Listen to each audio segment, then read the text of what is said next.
Welcome to the deep dive. Okay, so if you've spent any time online recently, you know gut health is, well, it's everywhere. Oh, absolutely. It's gone from this sort of niche medical thing to a total wellness obsession, hasn't it? Exactly. It feels like it's the dominant topic. And it always seems to come bundled with, really expensive supplements or super restrictive diets. Yeah, and this constant pressure. Yeah. Like if you're not feeling absolutely perfect 100%, it must be your microbiome. It's broken somehow. Right. That constant buzz, that bombardment, it creates this feeling of urgency, doesn't it? It really does.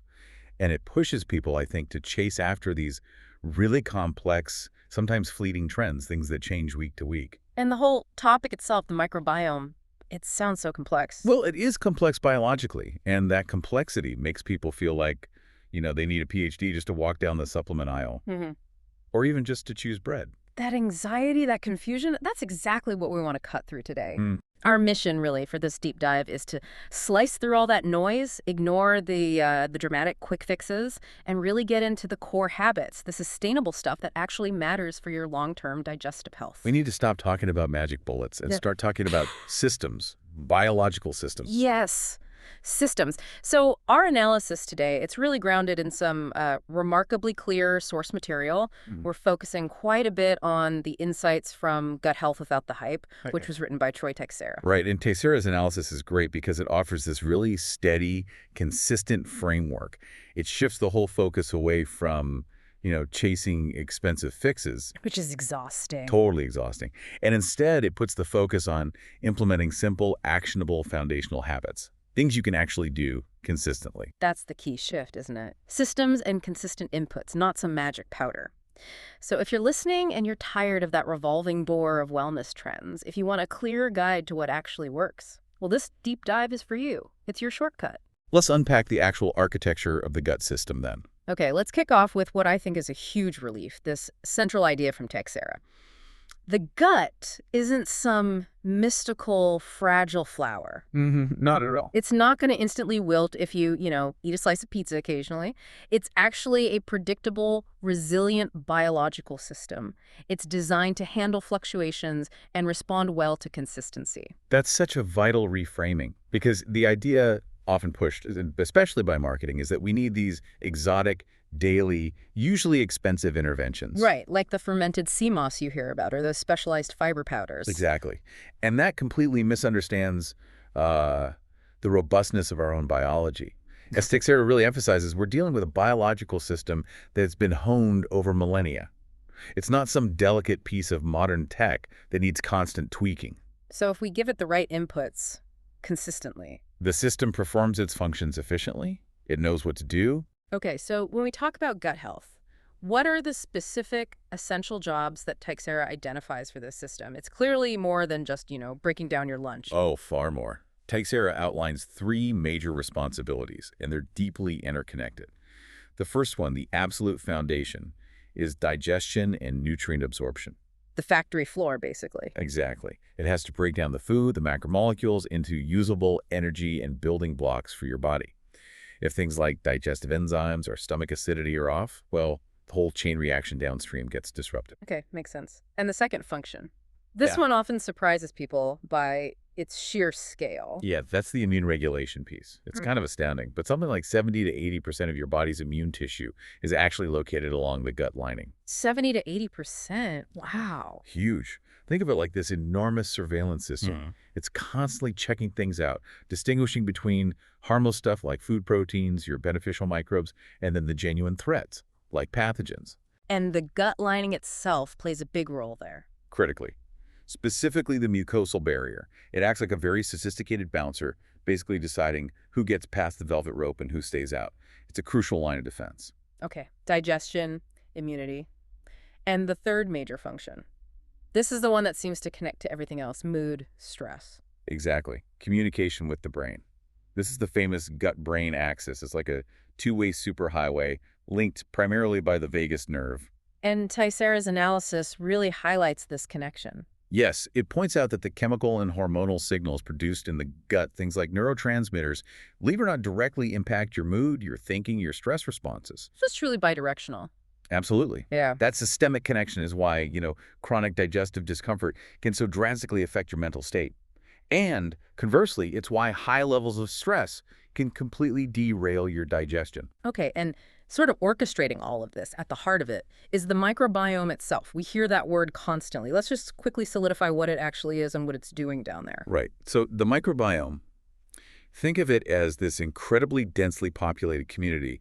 We're talking trillions of bacteria, archaea, fungi, even viruses, all living together, mostly symbiotically, inside your digestive tract. Trillions. It's hard to even picture. It is.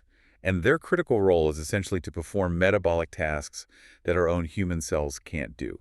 Specifically, they break down complex carbohydrates, mainly fiber, which we can't digest ourselves. And what do we get in return for letting them live there? Well, in return, they produce crucial compounds for us, things like vitamin K, some B vitamins, and those incredibly important short-chain fatty acids, or SCFAs.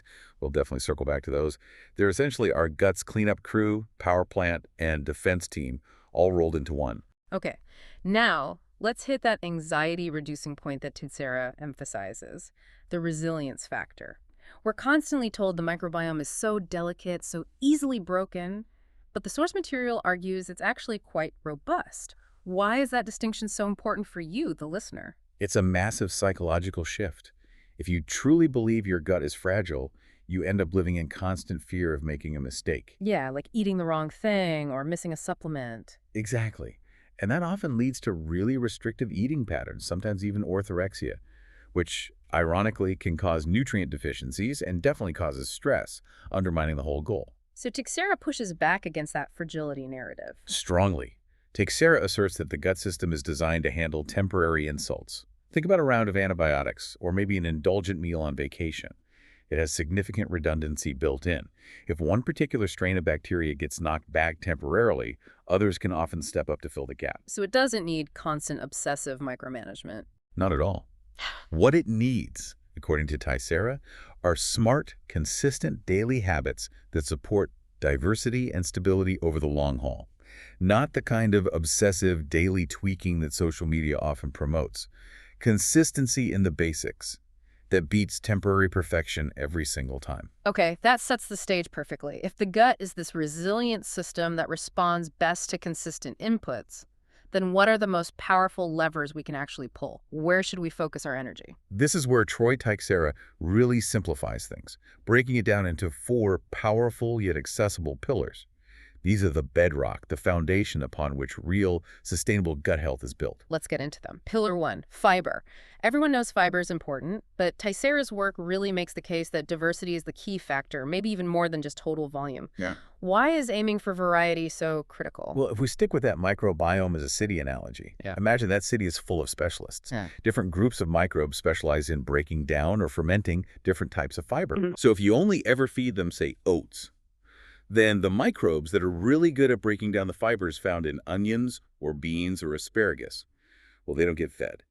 And eventually, their populations dwindle. So you compromise the overall diversity of your city. Exactly. Yeah. When you compromise the diversity of the microbes, you compromise the diversity of the beneficial byproducts they produce for you. Let's talk about those byproducts then. This is where it gets really interesting, right? The short-chain fatty acids, the SCFAs you mentioned earlier. This is really the payoff of eating diverse fiber. When those microbes ferment different fibers, they produce different SCFAs, mainly acetate, propionate, and butyrate. Butyrate gets a lot of attention. It does, and for good reason.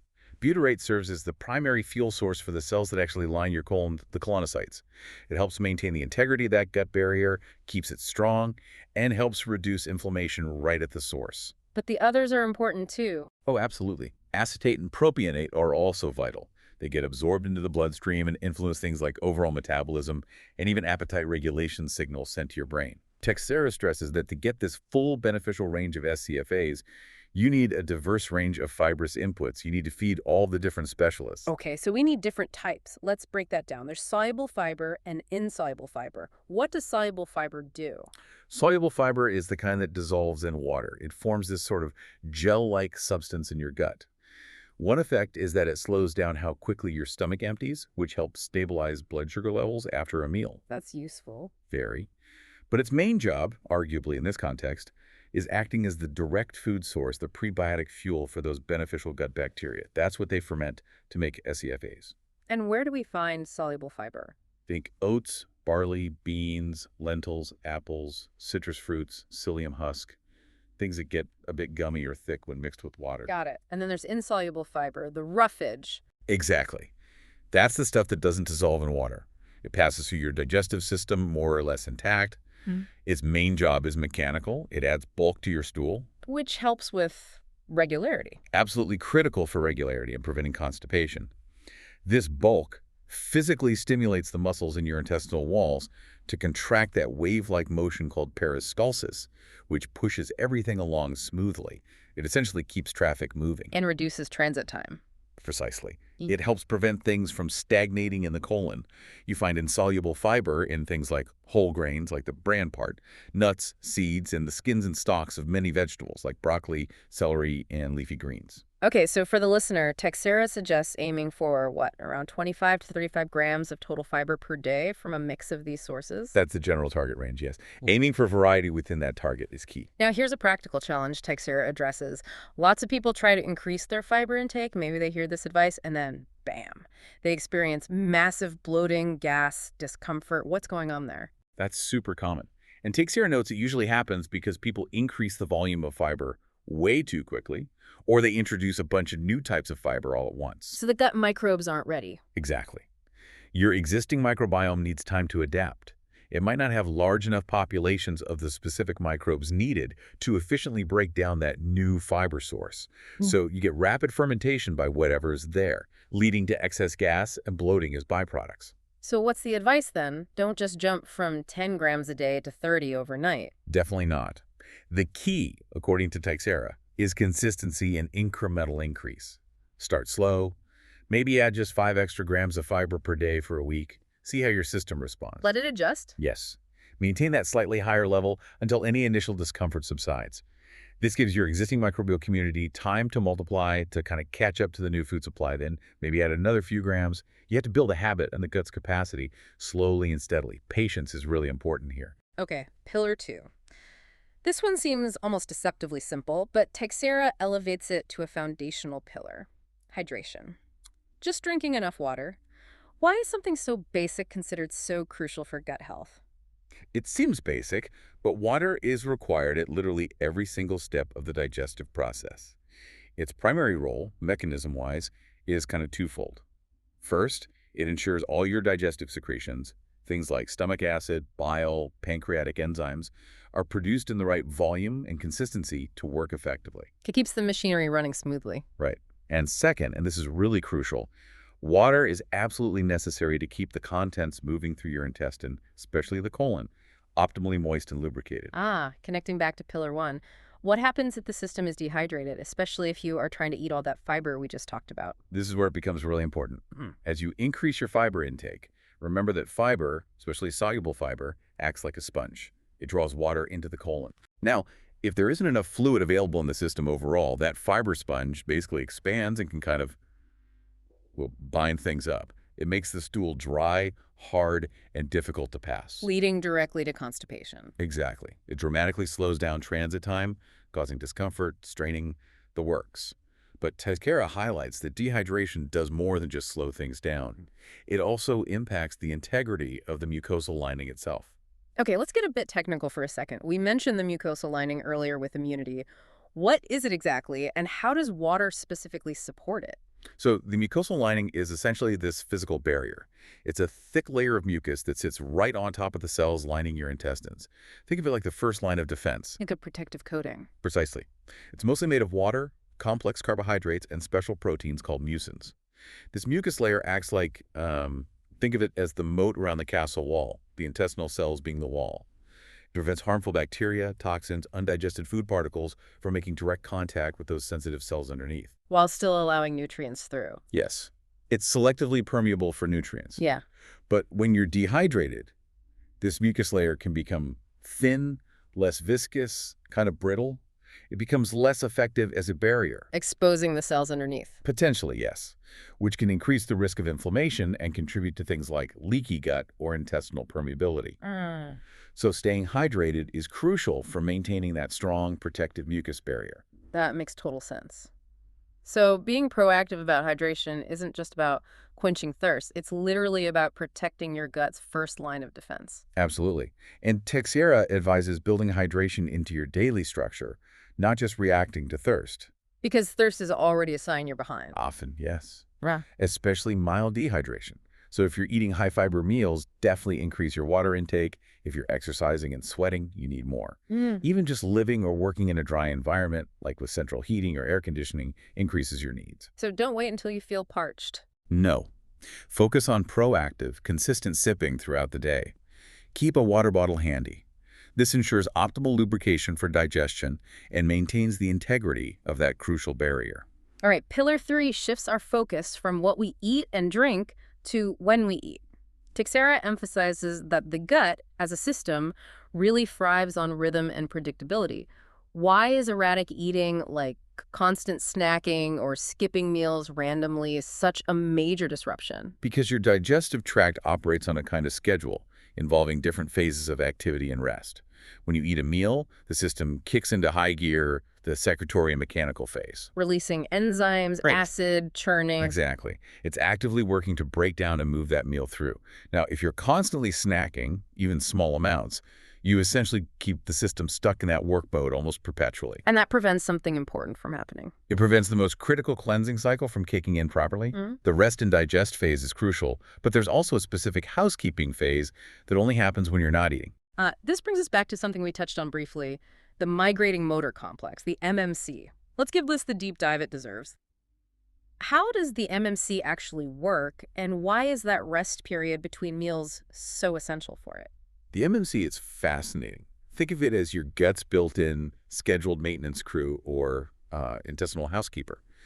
And crucially, it only activates when your stomach and small intestine are relatively empty, typically starting about 90 to 120 minutes after you've finished digesting your last meal. It works in distinct phases. Okay, what are the phases? Phase 1 is basically quiet, a period of rest, quiescence. Phase 2 involves some intermittent low-level contraction, sort of getting ready. But phase 3, that's the powerhouse. The main event. That's the main event. Phase 3 is characterized by this intense, powerful wave of contractions. It starts high up in the stomach and sweeps all the way down through the entire length of the small intestine, like a big, slow wave pushing everything ahead of it. And what exactly is that powerful wave sweeping away? It's clearing out any residual undigested food debris that might have been left behind from the last meal. It also clears out sloughed-off intestinal cells. There's natural turnover there. And critically, it sweeps bacteria forward, moving it down from the small intestine into the large intestine where it belongs. Okay, so it's preventing bacteria from lingering or migrating backward into the small intestine. Precisely. Now here's the kicker. If you constantly graze or snack between meals, you keep interrupting the MMC, specifically that crucial phase 3 sweep. Every time you eat, even a small amount, it signals the gut to stop the cleaning cycle and switch back to digestion mode. You basically stop the vacuum cleaner mid-job. You do. And Texera notes that persistent interruption of the MMC is strongly linked with problems like small intestinal bacterial overgrowth, or SIBO. That's where you get an overabundance of bacteria in the small intestine, where they shouldn't be in high numbers. Leading to symptoms like Chronic bloating, gas, abdominal pain, sometimes diarrhea or constipation, and often nutrient malabsorption because the bacteria are interfering with normal digestion and absorption processes up there. wow. So constant grazing isn't just about, say, calorie intake. It's mechanically disabling your gut's own cleaning mechanism. This makes regular meal timing seem incredibly beneficial from a purely functional standpoint. Absolutely. The system needs those defined breaks between meals to run its cleaning cycle effectively. By establishing a consistent meal rhythm, eating satisfying meals, and then allowing your gut to rest for, say, 4 to 5 hours in between, you're optimizing that natural cleansing process. You're helping ensure bacterial populations stay balanced and in the right location. It's really a habit of structure and discipline that yields significant physiological returns. It really is. It respects the gut's natural operational rhythm. Okay, pillar 4, stress management. We all kind of intrinsically know stress is bad for us, affects our digestion maybe. But Texera connects the dots very clearly. How does chronic stress actually translate into tangible negative effects within the gut system itself? This connection is incredibly direct. Chronic stress activates what's called the hypothalamic pituitary adrenal HPA axis. That's your central stress response system. It floods your body with cortisol and other stress hormones. The fight or flight response chemicals. Exactly. And these hormones basically hijack your body's resources, telling it to prioritize immediate survival over rest and digest functions. Physiologically, Teixeira shows that stress impacts the gut dramatically in 3 key ways. First, it alters motility. How so? It can go either way. Mm-hmm. For some people, stress speeds everything up, leading to urgency and diarrhea. For others, it slams on the brakes, slowing everything down and causing constipation. It messes with the normal rhythmic contractions. Okay, so motility is affected. What else? Second, the cortisol signaling actively diverts blood flow away from the digestive tract. The body is essentially saying, digestion isn't a priority right now. We need that blood for muscles to run away from the threat. Makes sense from an evolutionary perspective, but not great long term. Not at all for chronic modern stress. This reduced blood flow leads to decreased enzyme and acid production. So you become less efficient at breaking down proteins and fats, for example. Undigested or poorly digested food then travels further down the track. Potentially feeding the wrong kinds of bacteria and causing gas and bloating? Precisely. And the third major impact, which is really profound, is that chronic stress, largely through inflammatory pathways it triggers, can directly influence and actually change the overall microbiome composition itself over time. Wait, so stress doesn't just feel bad in your gut. It can physically reshape the microbial community, make it less diverse or more prone to imbalance? That's what the research increasingly suggests, and Teixeira highlights this connection.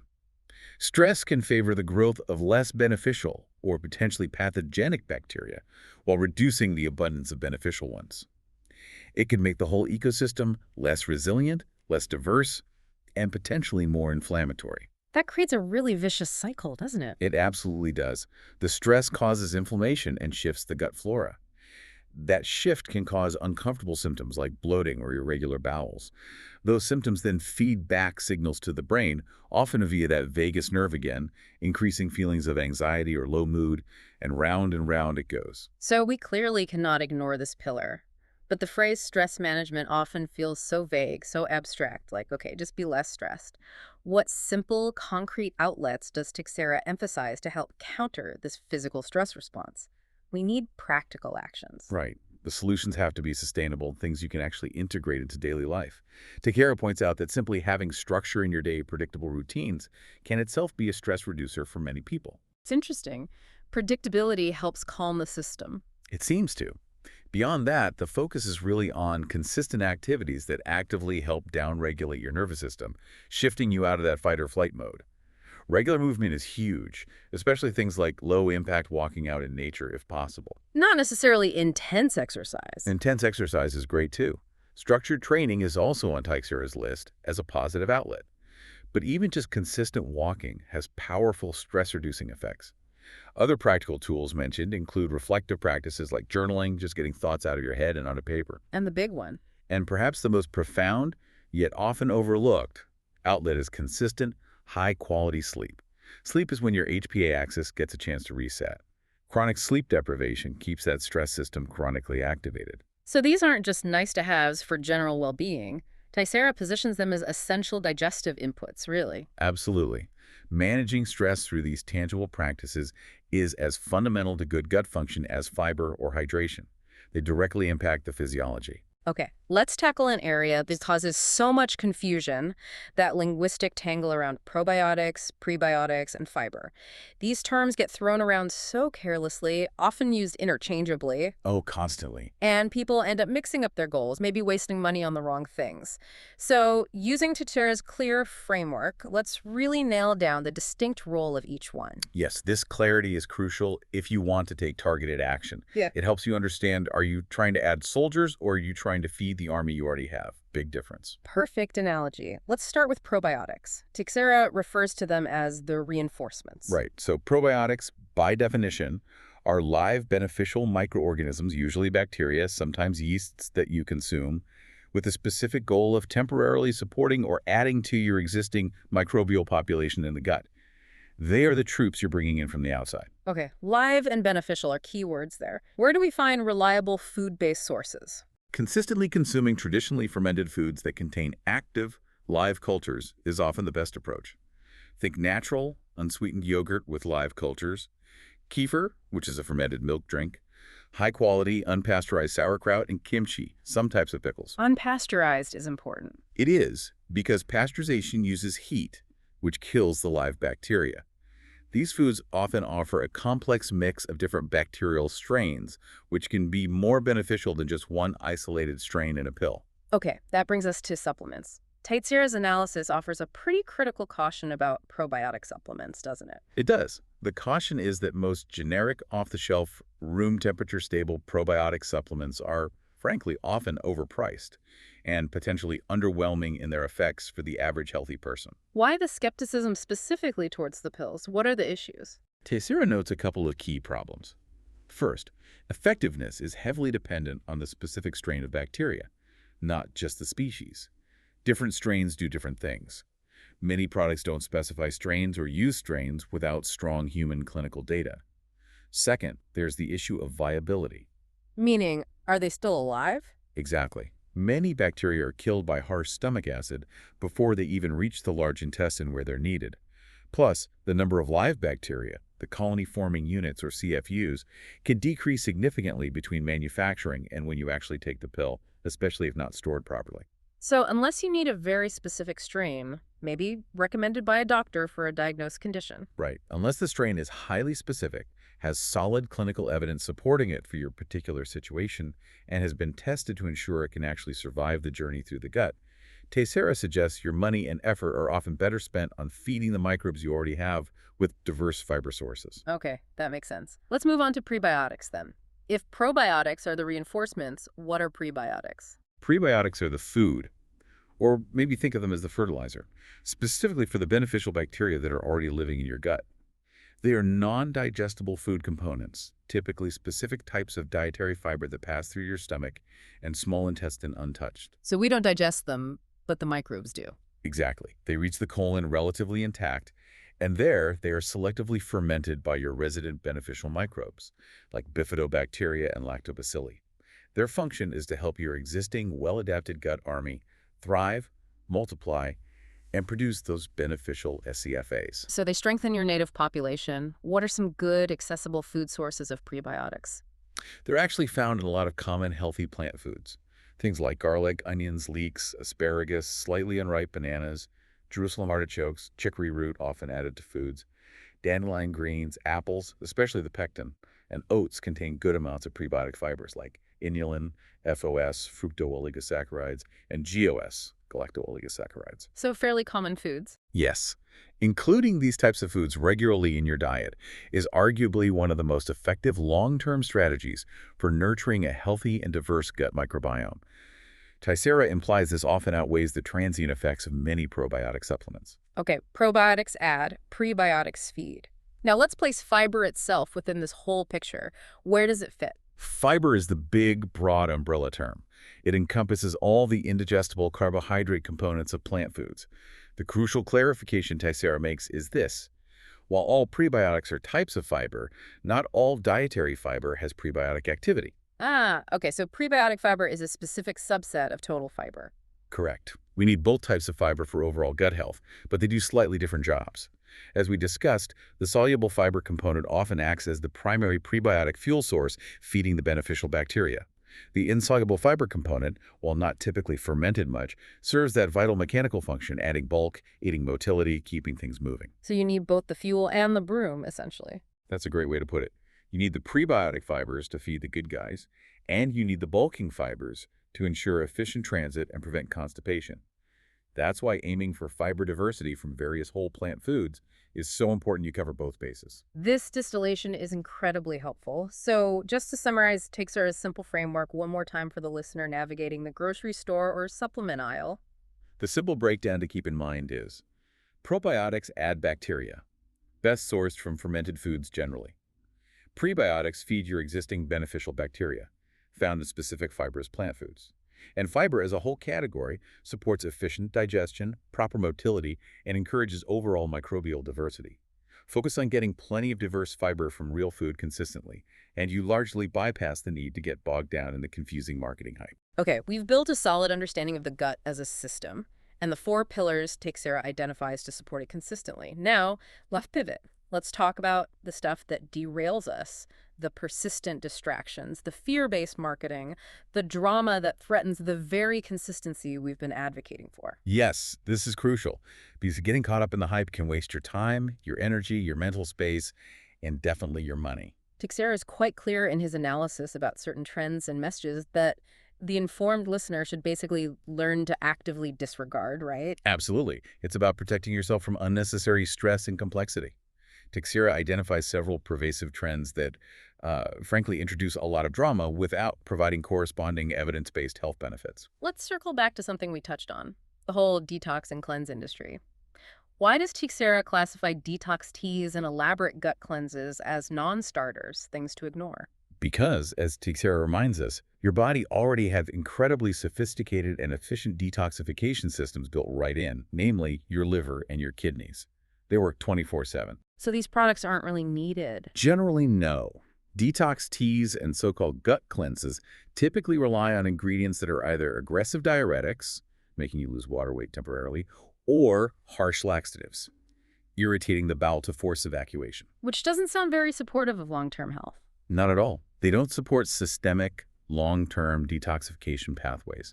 They might create temporary changes on the scale or, acute digestive distress, but they completely fail to build the kind of resilient foundational gut function we've been talking about.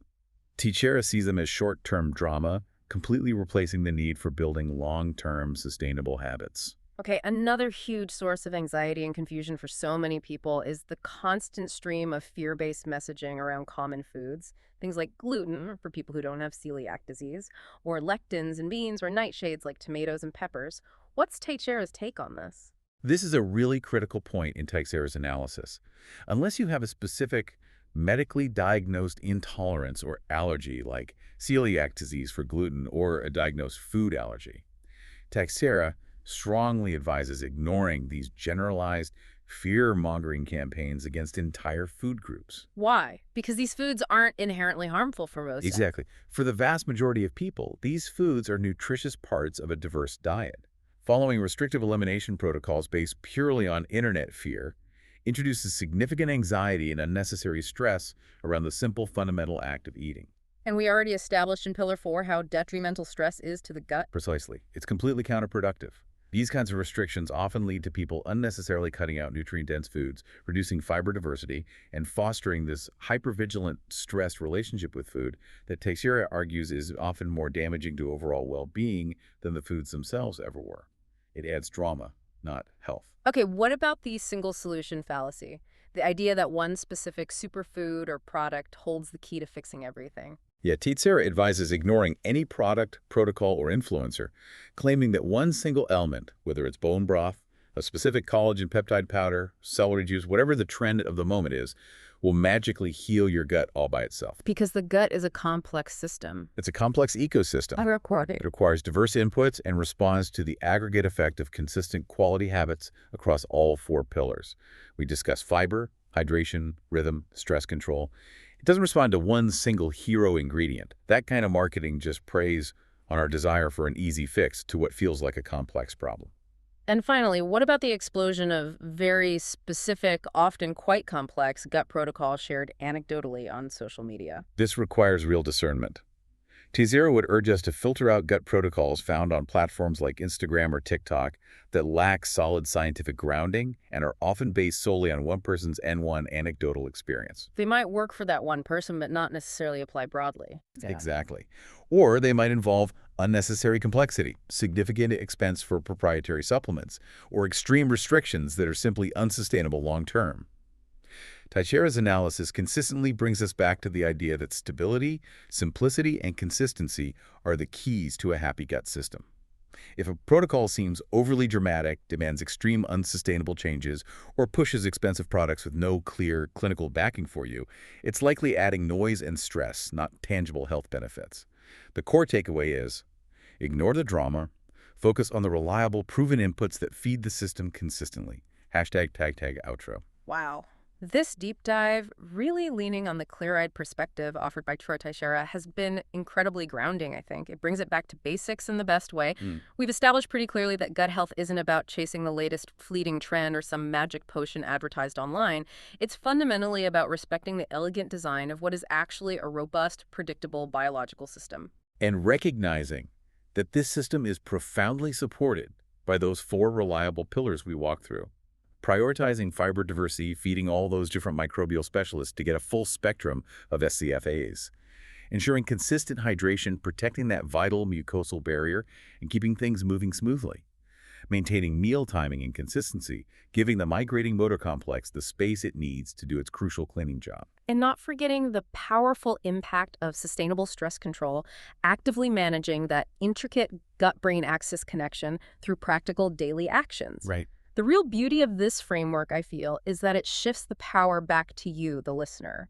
It focuses your energy on reliable, consistent inputs and then lets your own body handle the incredibly sophisticated output. Exactly. We really want to reinforce your confidence that you can drastically improve your gut health, not by needing to become a microbiologist overnight, Which is a relief. but simply by focusing on eating real, whole foods, emphasizing variety, and doing it consistently day in and day out. Trust the inherent wisdom of the system, provide the right fuel and conditions, and then let your gut do the amazing, complex work it was designed over millennia to do. That provides the deep clarity we were searching for. Thank you. My pleasure. And maybe, as we close out this deep dive, let's leave you with one final thought to mull over, really building on that interconnectedness Sarah highlighted. Okay. If you fully accept the premise that chronic stress doesn't just feel bad, but can actually change the physical composition of your gut microbes, potentially making your whole system less resilient, then consider this. What might happen if you intentionally integrated one simple, tangible stress-reducing outlet, say, a short 15-minute walk outside, or just 5 minutes of mindful breathing, as Sarah suggests, immediately before, or perhaps even during the time you prepare your diverse, fiber-rich meals? Linking Pillar 4 directly with the preparation for Pillar 1. Exactly. By consciously strengthening Pillar 4, stress control, right as you're setting up Pillar 1, fiber diversity, you might find that you actually compound the benefits. You potentially make both habits feel easier, stickier, and maybe exponentially more impactful on your overall systemic health because you're tackling two key inputs simultaneously. Something to think about, perhaps experiment with. Until our next deep dive.